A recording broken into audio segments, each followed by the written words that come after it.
வணக்கம் நேயர்களே, ஸ்ரீ குபேரன் டிவி நேயர்கள் லட்சுமணன் அன்பு வணக்கங்கள். இப்போ நம்ம பார்க்க போகிறது வார ராசி பலன் 27ஆம் தேதியிலிருந்து 2ஆம் தேதி வரை எப்படி இருக்க போதான்னு பார்க்க போகிறோம். ஸோ எப்போதுமே சொல்கிறது தான், லக்னத்துக்கு பாருங்கள். ராசிக்கு பார்ப்பதை விட லக்னத்துக்கு பார்க்க ரொம்ப பர்ஃபெக்டாக இருக்கும். உதாரணமாக ஒரு மகர லக்னம் ரிச்சிக ராசினா நீங்கள் ரிச்சிக ராசிக்கான பலன்களை பார்க்கணும், மகர ராசிக்கான பலன்கள் பார்க்க ரொம்ப பர்ஃபெக்டாக இருக்கும். முதல்ல வரது பொது பலன்கள், அதுக்கப்புறம் பார்த்தீங்கன்னா தசாபுத்தி பலன்கள் வரும். ஸோ உங்களுக்கு என்ன தசாபுத்தி அந்தரங்கள் வருதோ அதை மிங்கிள் பண்ணி பார்க்க ரொம்ப பர்ஃபெக்டாக இருக்கும். வீடியோட எண்டில் டிப் ஆஃப் த வீக் இருக்குது, மறக்காமல் பாருங்கள். மேஷராசி. ஸோ மேஷராசிக்கு வந்து பார்த்தீங்கன்னா உங்களுக்கு ராசி அதிபதி செவ்வாய் 3ல் இருக்குது. ஸோ 8ஆம் அதிபதியாகவும் அவர் வந்து அது 3ல் இருக்கும். அதிகமான ஒரு டென்ஷன் ஸ்ட்ரெஸ்ஸஸ் வருவதற்கான வாய்ப்புகள் நிறைய இருக்குது. அதுவும் குருவுடைய நட்சத்திரத்தில் போகும்போது கொஞ்சம் சின்ன சின்ன பிடிவாதங்கள், எமோஷன் ஆகிற மாதிரி விஷயங்கள், அது மட்டும் இல்லாமல் சின்ன சின்ன கலகங்கள் ஏற்படுவதற்கான வாய்ப்புகள் இருக்கும். ஸோ பின்னாடி ஏதாச்சும் யாராவது ஏடாவிடமாக பேசுறதுக்கான வாய்ப்புகளும் கொஞ்சம் கவனமாக இருந்துக்கணும். அதுக்கப்புறம் பார்க்கும்போது 2 மற்றும் 7ஆம் அதிபதியான சுக்கிரன் 11ல் இருக்கும்போது நல்ல லாபங்கள், நல்ல ஏற்றங்கள் வருவதற்கான வாய்ப்புலாம், பெரிய வெற்றிகள் கிடைப்பதற்கான வாய்ப்புகள் ரொம்ப நல்லா இருக்குது. ஸோ அதுலேயுமே ரொம்ப நல்ல விஷயங்கள் தான். சுப நிகழ்ச்சி நடத்துவதற்கான வாய்ப்புகள், சுப நிகழ்ச்சிகள் சம்பந்தமான விஷயங்களாக கொஞ்சம் செலவு வர்றதுக்கான வாய்ப்புலாம் ரொம்ப சிறப்பாக இருக்குங்க. ஸோ அதுலேயுமே ரொம்ப நல்ல விஷயம் தான். 3 6ஆம் அதிபதியான புதன். ஸோ 3 6ஆம் அதிபதியான புதன் வந்து பார்த்திங்கன்னா உங்களுக்கு வந்து நல்ல ரீதியில் வந்து பார்த்திங்கன்னா ஒரு 10ல் போகிறாருங்க. ஸோ 10ல் போகும்போது தொழில் ரீதியான விஷயம், நல்ல ஏற்றங்கள், நல்ல லாபங்கள் வர்றதுக்கான வாய்ப்பு ரொம்ப நல்லா இருக்குங்க. ஸோ அதுக்கப்புறம் பார்க்கும்போது வேலை சம்பந்தமான விஷயங்கள், ஸோ வேலை சம்பந்தமான விஷயங்கள் கொஞ்சம் அலைச்சல் இருக்கலாம். கடன் கேட்டு எடுத்து கிடைக்கிறதுக்கான வாய்ப்பு ரொம்ப சிறப்பாக இருக்குங்க. ஸோ அது நல்ல விஷயங்கள் தான். அதுக்கப்புறம் பார்க்கும்போது உங்களுக்கு வந்து 3 மற்றும் 6ஆம் அதிபதியான புதன் வந்து பார்த்திங்கன்னா வேலையில் வந்து பார்த்திங்கன்னா நிறைய மாற்றங்கள் இருக்கும். சின்ன சின்ன மாற்றங்கள் வந்து இருக்கும்.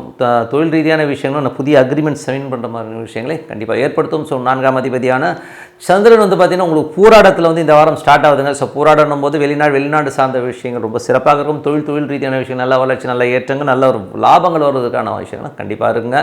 அதுக்கப்புறம் 5ஆம் அதிபதியான சூரியன். ஸோ 5ஆம் அதிபதி சூரியன் வந்து 10லிருந்து ரொம்ப சிறப்பான விஷயங்கள். ஸோ தொழில் ரீதியான விஷயங்கள் வந்து நல்ல வளர்ச்சி, நல்ல ஏற்றங்கள் வருவதற்கான வாய்ப்பெல்லாம் நிறைய இருக்குது. அதுவும் ரியல் எஸ்டேட் சார்ந்த துறைகள் இதெல்லாம் இருக்கவங்கள வந்து நல்ல ஒரு வளர்ச்சி இருக்கும். இருந்தாலும் வந்து கொஞ்சம் அகலக்கால் வைக்காமல் இருக்குது ரொம்ப நல்லதுங்க. மற்றபடி எல்லாமே சிறப்பு தான். அதுக்கப்புறம் வந்து உங்களுக்கு 7ஆம் அதிபதியான சுக்கிரன். ஸோ 7ஆம் அதிபதியான சுக்கிரன் வந்து பார்த்தீங்கன்னா 11ல் இருக்கும். சுப நிகழ்ச்சிகள் சார்ந்த விஷயங்கள் நடப்பதற்கான ரொம்ப நல்லா இருக்குங்க. ஸோ ரொம்ப அற்புதமான விஷயங்கள். அதுக்கப்புறம் 9ஆம் அதிபதியான குரு. ஸோ 9ஆம் அதிபதியான குரு வந்து பார்த்திங்கன்னா 9, 12ஆம் அதிபதியான குரு உங்களுக்கு 2ல் இருக்கும்போது வெளிநாட்டில் இருக்கவங்களுக்கு பெரிய வெற்றிகள், பெரிய லாபங்கள் வருவதற்கான ரொம்ப நல்லா இருக்குங்க. ஸோ நல்ல வளர்ச்சி, நல்ல சந்தோஷங்கள், குதூகலங்கள் இருக்கிறதுக்கான ரொம்ப நல்லா இருக்குது. அதுக்கப்புறம் பார்க்கும்போது 10ஆம் அதிபதி 11ல் இருக்கும்போது தொழில் ரீதியான விஷயம், நல்ல லாபங்கள், நல்ல ஏற்றங்கள் வருவதற்கான வாய்ப்பாக இருக்குது. பட் இருந்தாலும் அது குருடைய சாரத்தில் குரு இப்போ வக்கரமாக போகிறோன்னா கொஞ்சம் ஸ்லோவாக வரதுக்கான வாய்ப்புகள் இருக்குங்க. மற்றபடி வந்து பார்த்திங்கன்னா எல்லாமே சிறப்பு தான். ஸோ இதுவரை பார்த்தது வந்து பொது பலன்கள். இப்போ பார்க்க போகிறது தசாபுத்தி பலன்கள். ஸோ இப்போ வந்து தசாபுத்தி பலன்கள் வந்து மேஷ லக்னமாக இருந்து சூரிய தசாபுத்தி அந்த சூரியன் வந்து பார்த்திங்கன்னா உங்களுக்கு வந்து 10ல் இருக்காருங்க. ஸோ 10ல் இருக்கும்போது அது சந்திரனுடைய சாரத்தில் போது நல்ல விஷயங்கள், நல்ல ஏற்றங்கள், நல்ல லாபங்கள் வருவதற்கான வாய்ப்புலாம் நல்லா இருக்குது. குழந்தைகளோட வெற்றிகள், குழந்தைகளோட வளர்ச்சி ரொம்ப சிறப்பாக இருக்கும். சமயத்தில் வந்து குழந்தைகள் கொஞ்சம் எதிர்த்து பேசுகிற மாதிரி விஷயங்களுக்கும், கலைஞர்களுக்கு வந்து சின்ன சின்ன நெருக்கடிகள் ஏற்படுவதற்கான வாய்ப்புகளும் கொஞ்சம் பார்த்து நடந்துக்கணும். மற்றபடி தொழில் வந்து அகலக்கால் வைக்காமல் இருக்குது ரொம்ப நல்லது. மேஷ லக்னமாக சந்திர தசாபுத்தி நல்ல வெளிநாடு சார்ந்த விஷயங்கள், பூமி சம்பந்தமான விஷயங்கள், நல்ல லாபங்கள் வருவதற்கான வாய்ப்புகள் ரொம்ப சிறப்பாக இருக்கும். ஸோ இந்த விஷயத்தில் வந்து தாயார் சார்ந்த உறவுகள் எல்லாமே ரொம்ப நல்லா இருக்கிறதுக்கான வாய்ப்புகள்லாம் ரொம்ப நல்லா இருக்குது. அம்மா வந்து வெளியூர் போகிறதுக்கான வாய்ப்புலாம் ரொம்ப சிறப்பாக இருக்குது. மற்றபடி வந்து பார்த்திங்கன்னா உங்களுக்கு வந்து மேஷ லக்னமாக இருந்து செவ்வாய் தசாபுத்தினா செவ்வாய் வந்து பார்த்திங்கன்னா 3, 8 நிறைய எமோஷன்ஸ், ஸ்ட்ரெஸ்ஸஸ் இருக்கிறதுக்கான வாய்ப்பெல்லாம் நிறைய இருக்குது. அது வெளிநாட்டில் இருக்கவங்களுக்கு வந்து கொஞ்சம் எமோஷன்ஸ் ஜாஸ்தி இருக்கும். கொஞ்சம் வந்து அப்பா சார்ந்த உறவுகளால் வந்து மனக்கசப்புகள் ஏற்படுவதற்கான வாய்ப்பெல்லாம் நிறைய இருக்குது. ஸோ மேஷ லக்னமாக இருந்து ராகு தசாபுத்தி, ராகு 12ல் இருந்து அவர் வந்து சனியுடைய சாதனமும் நல்ல லாபங்கள் வருவதற்கான வாய்ப்பு. ஆனால் கொஞ்சம் அலைச்சல்கள் ஜாஸ்தி இருக்கிற வாய்ப்புலாம் நிறையா இருக்குது. மற்றபடி மேஷ லக்னமாகுது குரு தசாபுத்தினா குரு வந்து 2ல் இருக்காருங்க. ஸோ அவர் வந்து பார்த்திங்கன்னா 9, 12ஆம் தேதி 2ல் இருக்கும்போது வெளிநாட்டில் சார்ந்தவர்களுக்கும் சரி, நல்ல வெளிநாடு, வெளி மாநிலங்கள் இருக்கணும், நல்ல பொருள் வருவதற்கான வாய்ப்புலாம் நிறைய இருக்குது. ஸோ தந்தை சார்ந்த உறவுகளில் வந்து கொஞ்சம் செலவுகள் ஏற்படுறதுக்கான வாய்ப்பும் நிறைய இருக்குங்க. ஸோ மற்றபடி எல்லாமே சிறப்பு தான். அதுக்கப்புறம் மேஷ லக்னமாக இருந்து சனி தசாபுத்தினா நல்ல தொழில் ரீதியான விஷயம், நல்ல வளர்ச்சிகள், நல்ல ஏற்றங்கள் வருவதற்கான வாய்ப்பு ரொம்ப சிறப்பாக இருக்குது.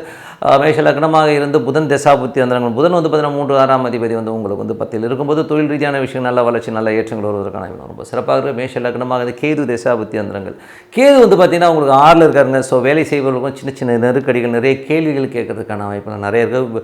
சில பேருக்கு வந்து வேலை பலுக்கள் அதிகமாக இருக்கிறதுக்கான வாய்ப்பும் நிறைய இருக்குங்க. ஸோ அது கொஞ்சம் பார்த்துருக்கணும். மற்றபடி வந்து பார்த்திங்கன்னா மேஷ லக்னமாக சுக்கிர தசாபுத்தி சுக்கிரன் வந்து பார்த்திங்கன்னா உங்களுக்கு 2, 7ஆம் அதிபதியான சுக்கிரன் வந்து உங்களுக்கு வந்து 12ல் நல்ல லாபங்கள், நல்ல ஏற்றங்கள், மற்றபடி உங்களுக்கு சுப நிகழ்ச்சிகள் சார்ந்த விஷயங்கள் நடப்பதற்கான ரொம்ப சிறப்பாக இருக்குது. ஸோ நல்ல விஷயங்கள், நல்ல மாற்றங்களாக இருக்கணும். ஒரு பிரார்த்தனை அவசியம். மனதார இறைவனை பிரார்த்தனை பண்ணணும். அதாவது ஓம் வச்சோன்னா இறைவன் உள்ளே வரணும்.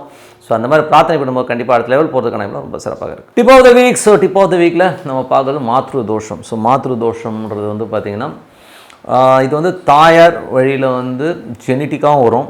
அதே நேரத்தில் வந்து ஒரு சொத்துக்கள் சம்மந்தமான விஷயங்களில் வந்து ஏற்படுற ஒரு சின்ன பிரச்சனை நமக்கு அது தோஷமாக கன்வெர்ட் ஆகி வருங்க. ஸோ இதுதான் வந்து மாத்திரு தோஷமாக வருது. ஸோ இதில் வந்து மேஜராக வந்து என்னென்னா 4ஆம் அதிபதினு சொல்லுவோம். ஸோ 4ஆம் அதிபதி உங்களோட லக்னத்துலேருந்து ஒரு 4ஆம் அதிபதிக்கு ஒரு மாந்தி தொடர்போ இல்லை ஒரு 6ஆம் அதிபதி 8ஆம் அதிபதி தொடர்போ இருக்கும்போது அந்த மாத்திரு தோஷங்கிற ஒரு விஷயம் கண்டிப்பாக இருக்கும். அது வந்து சொத்துக்கள் சம்மந்தமான விஷயங்கள் இருக்கும்போது நமக்கு வந்து தாயாருக்கும் நமக்குமே நிறைய டிஃப்ரென்ஸ் ஆஃப் ஒப்பீனியன் வரும். ஸோ அம்மாவை விட்டு நம்ம பிரிஞ்சு போகிற மாதிரி விஷயங்களெல்லாம் வந்து இந்த மாத்திரு தோஷம் கொடுக்கும். சில நேரங்களில் வந்து பார்த்தா நிலை அந்த பூமி மனை வாங்குறதையும் பார்த்திங்கன்னா நிறைய ப்ராப்ளங்களை வந்து இந்த மாத்திரு தோஷங்கிறது கொடுத்துரும். ஸோ ஏன்னா 4ஆம் இடம்னும்போது அதையும் பாதிக்கும், இல்லை இதில் ஒரு பாதிக்கும் வச்சுமே ஏதோ ஒரு செக்டாரில் வந்து நம்ம கையை வைக்குங்கிறது தான் உண்மையான விஷயம். அதுவும் பார்த்திங்கன்னா சில ராசிகளுக்கெல்லாம் பார்த்திங்கன்னா 4ஆம் அதிபதி வந்து உங்களுக்கு வந்து பாதகாதிபதியாகவும் வந்துடும். ஸோ உதாரணத்துக்கு சொல்ல போனோம்னா கும்ப லக்னத்துக்கு பார்த்திங்கன்னா 4 9ஆம் அதிபதி சுக்கிரன் பாதகாதிபதி தான். ஸோ அந்த மாதிரி பாதகாதிபதியாக 4ஆம் அதிபதி வரும்போது இந்த தோஷம் வந்துடும். ஸோ இதெல்லாம் வந்து ஜெனட்டிக்காக வரும். சம்டைம் வந்து நம்மளோட ஃபோர் ஃபாதர்ஸில் வந்து ஏதாச்சும் ஒரு ஏடாகுளம் பண்ணியிருப்பாங்க, இல்லை நம்ம அப்பா அம்மாவே வந்து ஒரு சில தவறுகள் பண்ணுறதுனால அதனால் ஏமாற்றி சொத்தை பிடிங்கி வைக்கிறது. ஸோ ஏதோ ஒரு விஷயங்களில் வந்து நம்ம மாற்றுறது, அம்மா வழி சொந்தத்தில் வந்து எவனையா போட்டு தாக்குறது, சொத்துக்காக ஏமாத்துறது, இந்த மாதிரி விஷயங்களால் வந்து வர சாபங்கள் வர கோபங்கள் தான் வந்து மாத்திரு தோஷமாக மாறும். ஸோ இதுக்கு வந்து நம்ம என்னங்க பண்ணலாம்? ஸோ இதுக்கு வந்து காரகத்தை நான் 4ஆம் அதிபதி தாய் சார்ந்த விஷயங்கள் வந்து நடக்கிற இந்த தோஷத்துக்கு பரிகாரம் அப்படின்னு சொல்லும்போது என்னை பொறுத்தவரை வந்து நிறைய நீர் சம்பந்தமான பொருட்கள் தானம் பண்ணுறது ரொம்ப நல்லது. ஸோ இந்த நீர் மோர் கொடுக்கறது, தண்ணி பந்தல் வைக்கிறது, இந்த மாதிரி விஷயங்கள் பண்ணுறது ரொம்ப சூப்பர். அப்படி இல்லைன்னா கூட அன்னதானம். ஸோ அன்னதானம் நிறைய பண்ணும்போது நமக்கு வந்து இந்த தோஷங்களுடைய அளவு வந்து கண்டிப்பாக கம்மியாகுங்க. ஸோ நம்ம வந்து அன்னதானம் அதிகமாக இது வந்து நிறைய கோயில்களில் பண்ணுறாங்க. நிறைய விஷயங்கள் அனாத ஆசிரமங்கள் இதெல்லாம் வந்து அக்கார்டிங் டு நம்மளுடைய பிரச்சனைக்கு தகுந்த மாதிரி நம்ம இந்த மாதிரி தானங்கள் பண்ணும்போது இந்த தோஷங்கள் வந்து படிப்படியாக கம்மியாகுங்க. ஸோ எல்லாமே எந்த தோஷமும் வந்து ஜஸ்ட் லைக் தட் ஒரு இங்கிலீஷ் மெடிசன் போட்டால் எப்படி ஜுரம் கம்மியாகுமோ உடனே ஆகாது.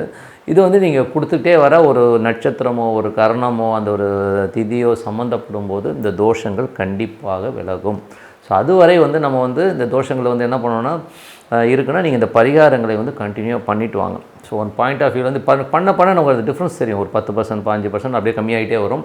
நெக்ஸ்ட்டு ஜென்ரேஷன் வந்து அது இல்லாமல் போகும். ஸோ அதுக்கான ஒரு ஸ்டெப்பு நீங்கள் கண்டிப்பாக எடுக்கணும். ஸோ இதை வந்து நமக்கு வந்து நிறைய உண்மையான இன்சிடென்ட்ஸ்லாம் நிறைய இருக்குது. இன்னும் வரும் வீடியோஸில் வந்து உங்களுக்கு வந்து உதாரணமும் கண்டிப்பாக வந்து இது பண்ணிவிட்டு வாங்க. அன்னதானம் பண்ணிங்கன்னா அந்த மாத்திரு தோஷங்கிற ஒரு விஷயம் கண்டிப்பாக நம்ம விட்டு விலகும். அது மட்டும் இல்லாமல் ஈஸ்வரனுடைய மனைவி, ஸோ பார்வதியினுடைய சொர்ணாம்பிகை பாலாம்பிகை இருக்கும் இல்லையா, ஸோ அந்த மாதிரி மனைவி இருக்கிற அந்த சொர்ணாம்பிகை பாலாம்பிகை வழிபாடு பண்ணுறதும் ரொம்ப ரொம்ப அவசியம். ஸோ இந்த மாதிரி இந்த 2 விஷயங்களை பண்ணி வரும்போது கண்டிப்பாக இந்த மாத்திரு தோஷங்கிறது வந்து கண்டிப்பாக விலகும். பண்ணி பாருங்கள். பண்ணி பார்த்தீங்கன்னா நல்ல டிஃப்ரென்ஸ் தெரியும் சொல்லிட்டு உங்களிடம் விடைபெறுவது உங்கள் லக்ஷ்மி நாராயணன். ஸ்ரீ வணக்கம். ஸ்ரீ குபேரன் டிவியை பார்த்தமைக்கு நன்றிகள். மேலும் இது போன்ற தகவல்களை தெரிந்து கொள்ள ஸ்ரீ குபேரன் டிவியை சப்ஸ்கிரைப் செய்யுங்கள். மறக்காமல் பெல் ஐக்கானை கிளிக் செய்யுங்கள்.